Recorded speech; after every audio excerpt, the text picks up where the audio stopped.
Assalamualaikum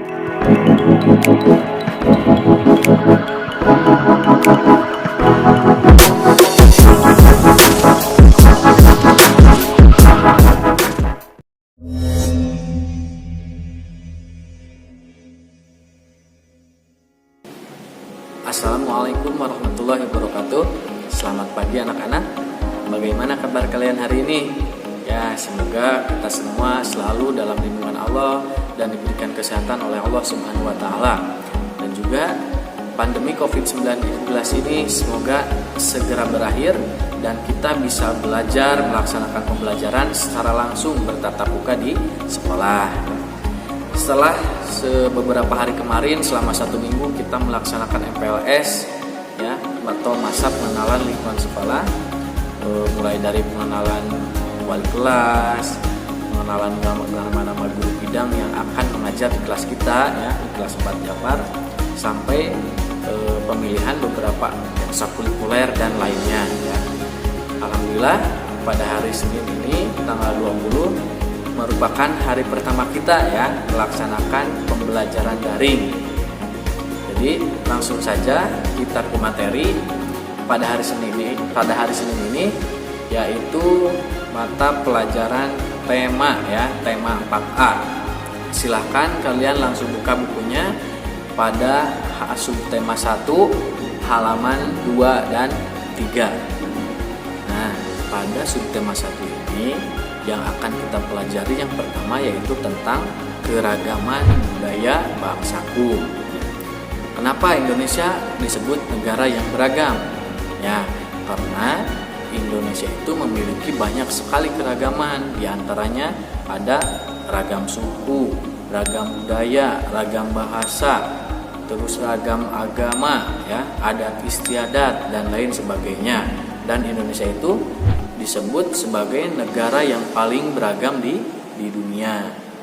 Menurut Badan Pusat Statistik ya, atau yang disingkat BPS, menyebutkan bahwa Indonesia itu memiliki 1.340 suku ya, yang tersebar di mana? Tersebar di lebih dari 17.000 pulau yang ada di Indonesia. Selain suku-suku asli Indonesia tersebut, ada juga ya suku-suku yang merupakan suku keturunan. Misalnya apa contohnya? Ya, keturunan Tiongkok, keturunan India, keturunan Arab, dan keturunan Eropa. Lalu suku apa aja sih yang merupakan suku asli keturunan bangsa Indonesia? Ayo, ada yang tahu nggak? Nah, salah satunya contohnya yaitu ada suku Sunda. Lalu ada juga suku Betawi, suku Dayak ya, dan lain sebagainya. Masih banyak suku-suku yang ada di Indonesia. Nah, setiap suku tersebut memiliki keragaman atau kekhasan tersendiri ya. Untuk apa? Untuk membedakan ya, atau untuk menjadi pembeda antara suku A dengan suku B. Contohnya apa aja? Nah, contohnya perbedaan dalam bahasa, perbedaan dalam adat istiadat, ada juga perbedaan dalam makanan khas daerah tersebut ya. Ada juga perbedaan apa? Perbedaan kondisi lingkungan. Nah, pada buku tema halaman 3 di situ ada tugas mewawancarai teman untuk mengetahui suku asal daerah, makanan khas daerah asal mereka. Bapak nanya dulu, apa sih yang dimaksud dengan wawancara? Nah, jadi wawancara adalah percakapan antara 2 orang atau lebih yang bertujuan untuk mendapatkan suatu informasi. Ya. Dalam wawancara itu ada pewawancara, ada narasumber. Pewawancara itu apa? Ya, pewawancara itu kita ya, atau orang yang menanyakan, mengajukan pertanyaan. Lalu kalau narasumber apa? Nah, kalau narasumber adalah orang yang kita wawancarai, yang kita mintai informasi ya. Jadi paham ya, wawancara itu percakapan antara 2 orang atau lebih yang bertujuan untuk mendapatkan informasi. tadi itu merupakan pengertian dan tujuan dari wawancara. Sekarang kita kembali lagi ke materi ya. Melanjutkan yaitu keragaman budaya. Tadi sudah dijelaskan ya bahwa Indonesia itu banyak sekali keragaman budaya ya. Di antaranya di Indonesia memiliki banyak suku yaitu 1.340 suku. Ya. Nah, keragaman budaya tersebut harus kita jaga dengan cara apa? Dengan cara saling menghargai. Kenapa? Karena dengan saling menghargai kita dapat mewujudkan persatuan dan kesatuan bangsa ya, dan akhirnya akan menciptakan kedamaian, ketentraman, dan bangsa kita terhindar dari perpecahan ya, perpecahan antar suku, perpecahan antar golongan masyarakat. Nah, tadi sudah dijelaskan bahwa setiap suku itu memiliki kekhasan tersendiri ya, yang menjadi pembeda dengan suku yang lain. Kalian coba lihat di buku tema halaman 4. Di situ ada sebuah teks bacaan yang berjudul upacara adat. Nah, di Indonesia banyak sekali macam-macam upacara adat. Ada upacara adat tentang keagamaan, upacara adat perkawinan, ada juga upacara adat yang bertujuan sebagai rasa syukur kita terhadap hasil panen.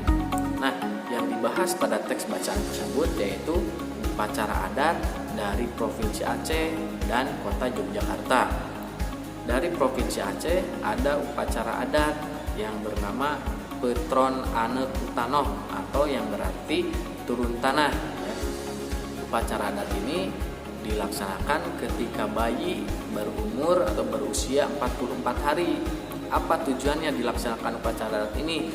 Ya, yaitu supaya bayi tersebut tumbuh sehat, diberikan perlindungan dan keselamatan dari Allah Subhanahu wa taala.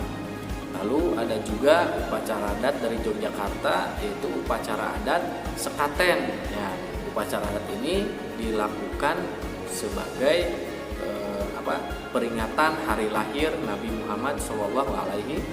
Nah, upacara adat sekaten ini dilaksanakan selama 7 hari. Ya, pada hari ketujuhnya pada acara puncaknya ada salah satu rangkaiannya yaitu grebek mauludan ya. Jadi pada grebek mauludan ini warga dibagi ya, ada sebuah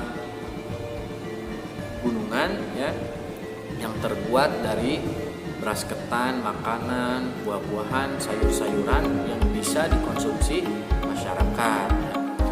Sekarang perhatikan dalam teks bacaan tersebut. Dalam bacaan tersebut ada gagasan pokok dan gagasan pendukung ya. Jadi dari setiap bacaan pasti ada yang namanya gagasan pokok dan gagasan pendukung. Pasti kalian sudah belajar sebelumnya di kelas 3. Bapak ulang lagi di sini. Jadi apa yang dimaksud dengan gagasan pokok dan gagasan pendukung itu? Yo, siapa yang tahu? Nah, gagasan pokok adalah ide pokok atau ide utama yang terdapat dalam sebuah bacaan ya. Jadi biasanya gagasan pokok itu terletak pada awal kalimat atau akhir kalimat.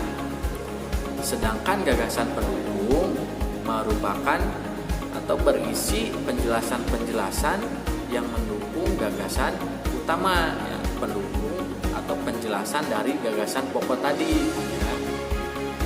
Nah, itu tadi penjelasan materi untuk hari ini. Semoga kalian paham dan mengerti dengan apa yang Bapak jelaskan. Dan apabila kalian belum mengerti, silahkan kalian simak lagi videonya berulang-ulang atau kalian bisa menanyakan ke Bapak ya. Dan untuk pembelajaran hari berikutnya atau pelajaran tema, silahkan kalian install aplikasi Erlangga Book Reader, ada di Play Store ya. Kenapa? Karena nanti akan memudahkan kalian dalam belajar, karena di buku paket ini ada barcode yang bisa di-scan dan nanti ada video pembelajaran, video pembahasan dari materi yang bersangkutan ya. Jadi silahkan kalian siapkan aplikasinya dari sekarang supaya besok kalian sudah bisa mulai menggunakan aplikasinya ya. Terima kasih. Wassalamualaikum warahmatullahi wabarakatuh.